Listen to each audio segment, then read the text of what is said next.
Oi, paz e bem. Hoje quero refletir sobre um tema interessante que está no primeiro capítulo deste livro de John Sutherland, Uma Breve História da Literatura. O que é literatura? Essa é uma pergunta que recorremos sempre na nossa experiência literária, não só nos estudos, mas na nossa vivência. Sempre esse tema surge, né? Por que eu gosto de literatura, né? E o que é essa literatura, então? Antes de iniciar, gostaria que vocês curtissem, compartilhassem e dessem um like no vídeo. Muito obrigado. Nós podemos começar a refletir aqui duas verdades importantes a respeito de literatura. A primeira, é óbvio que nós, leitores, a consideramos como uma das coisas mais importantes da nossa vida, da nossa experiência humana. Por isso temos as estantes recheadas de livros, sempre levamos um livro conosco, então o livro é nosso companheiro, e desenvolvemos um amor por algum autor, por alguma história. Sempre está dentro de nós esse contexto, né, de livro e literatura. Em segundo lugar, embora nós sejamos definidos como consumidores de literatura, ao contrário da comida em nosso prato de jantar, a literatura ela não deixa de existir quando terminamos de consumi-la. Então ela permanece em nós. E na maioria das vezes é tão apetitosa como foi da primeira vez. Vocês certamente têm casos em que releram muitos livros e encontraram coisas novas e se emocionaram sempre nas releituras, né? Como diz o Ítalo Calvino, no Porquê Ler os Clássicos. O livro sempre tem, clássico principalmente, sempre tem algo novo a nos dizer. Então a releitura é um dos grandes prazeres que a literatura nos oferece. E as grandes obras literárias são inesgotáveis.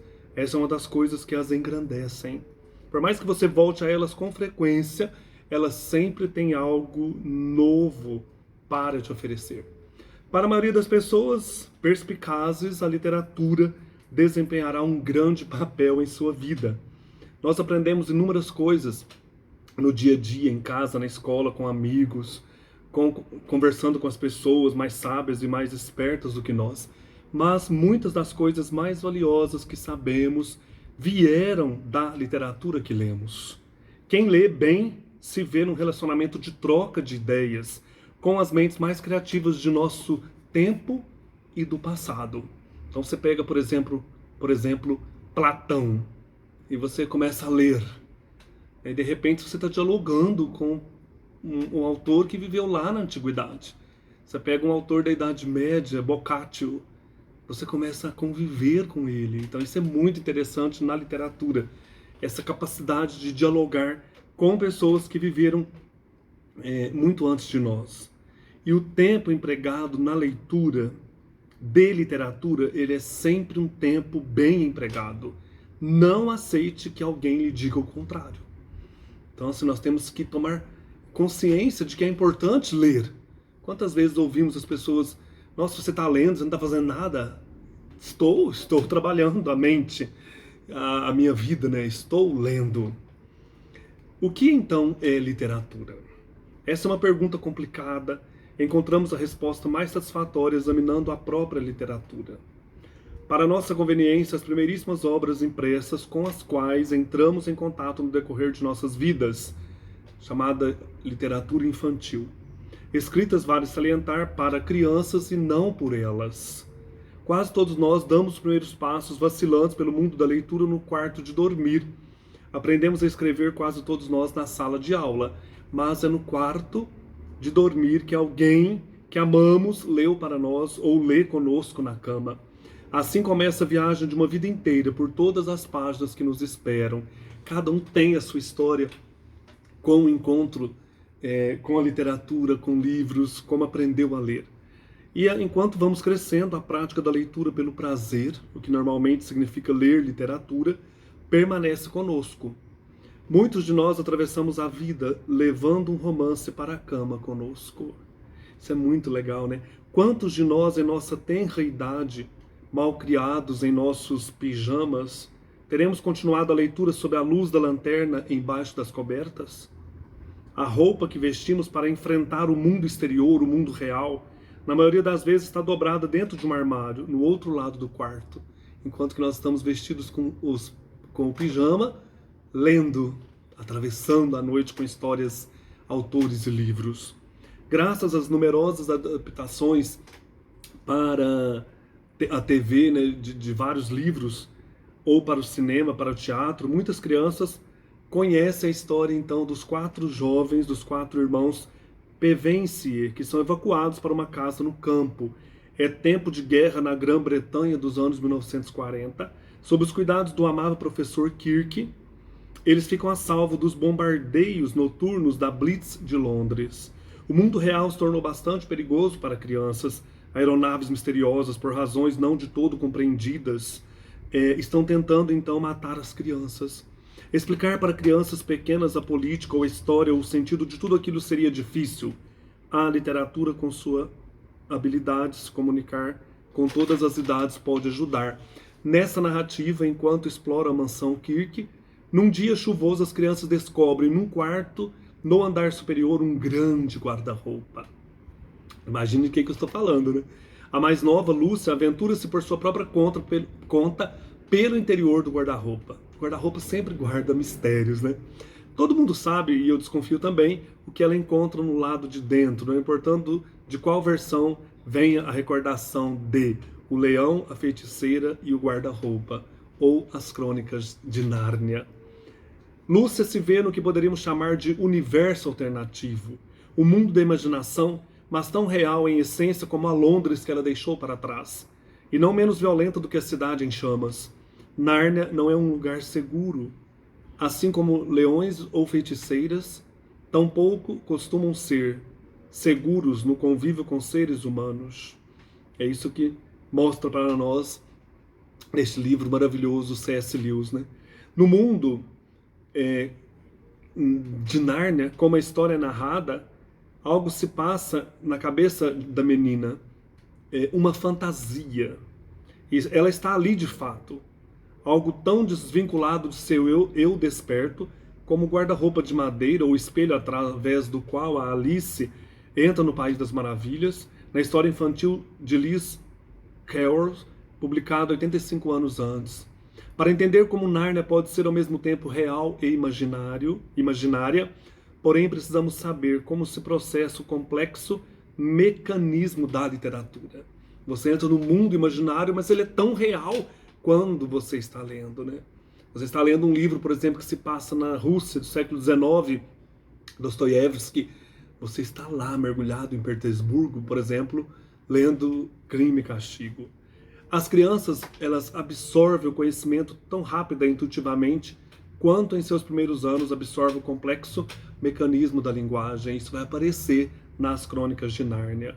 O leão, a feiticeira e o guarda-roupa é uma alegoria, ou seja, representa algo em termos de outra coisa, retrata algo muito real em termos de algo totalmente real e real. Mesmo que o universo se expanda para sempre, como os astrônomos nos dizem hoje em dia que poderá se expandir, nele nunca irá existir uma Nárnia.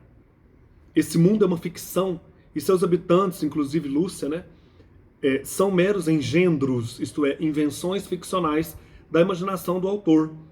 Mas mesmo assim sentimos, e por certo era a intenção de C.S. Lewis, que seu leitor sentisse que as evidentes inverdades de Nárnia contêm um sólido núcleo de verdade. Então, qual o sentido de tudo isso? Qual o sentido dessa literatura, né? Qual o propósito, por exemplo, desse livro, As Crônicas de Nárnia? A história dá sentido, então, à condição humana, em termos daquilo que, segundo sugere o autor, são verdades maiores. Toda obra de literatura, por mais humilde que seja, em algum nível está perguntando: qual o sentido disso tudo? Por que estamos aqui? Então, em última análise, poderíamos dizer que o propósito de O Leão, a Feiticeira e o Guarda-Roupa é teológico, uma questão de religião. Lewis, na verdade, ele foi um teólogo, bem como um contador de histórias. Mas voltando para o texto literário, o que a literatura quer dizer para nós da vida? Filósofos, ministros da religião e cientistas e autores respondem essas perguntas a seu próprio modo. Na literatura é a imaginação que encara essas perguntas básicas. Essa precoce leitura na hora de dormir de O Leão, a Feiticeira e o Guarda-Roupa nos transporta através do guarda-roupa e da página impressa para uma noção mais ampla de onde estamos e daquilo que somos. Ajuda a dar sentido às situações infinitamente desconcertantes nas quais nos vemos como seres humanos. E como bônus adicional faz tudo isso de maneiras que nos agradam e nos fazem querer ler mais. Assim como as histórias de Nárnia nos ajudaram a compreender o mundo em nossa infância, as leituras adultas também nos conectam a outras vidas adultas. Por exemplo, relendo Emma, de Jane Austen, ou um romance de Dickens na meia-idade, ficamos surpresos e deleitados por encontrar neles bem mais do que quando os líamos na escola. Assim também com Machado de Assis. Você leu na infância, leu na juventude, depois na idade adulta, você percebe quanta riqueza, quão diferente você encara aquele livro. Aquele livro está falando com você de outra maneira. Uma grande obra de literatura nunca deixa de nos dar algo. Qualquer que seja o momento de sua vida em que você a leia, e seja lá de que fonte ela venha, do antigo filósofo grego Platão em diante, houve quem acreditasse que os encantos da literatura e de suas formas derivadas, teatro, épica e lírica na época de Platão, são perigosos, em particular para os jovens. A literatura nos distrai da tarefa real de viver. Para alguns ela trafica falsidades. Falsidades lindas, é verdade, mas tanto mais perigosas por esse motivo. As emoções inspiradas pela grande literatura, se você concordar com Platão, obscurecem o pensamento lúcido. Como você vai conseguir pensar com seriedade sobre os problemas da educação infantil se os seus olhos estiverem turvos de lágrimas após a leitura do trecho em que Dickens descreve a morte da angélica pequena Nil? E sem o pensamento lúcido, Platão acreditava a sociedade fica em perigo. Dê à criança para servir de leitura noturna na cama os elementos de geometria de Euclides, não a fábula animal de Esopo sobre Andrócles e o leão. Porém, é claro, nem a vida nem os seres humanos são assim. As fábulas de Esopo já vinham ensinando importantes lições aos contemporâneos de Platão, e de quebra os deleitando. Ao longo de 200 anos e 2 milênios e meio depois, fazem hoje o mesmo por nós. As fábulas de Esopo não nos alienam, elas nos falam da vida de maneira lúdica e bela, e nos ensinam verdades importantes que outras obras científicas, filosóficas também nos ensinam. Qual é então a melhor definição de literatura?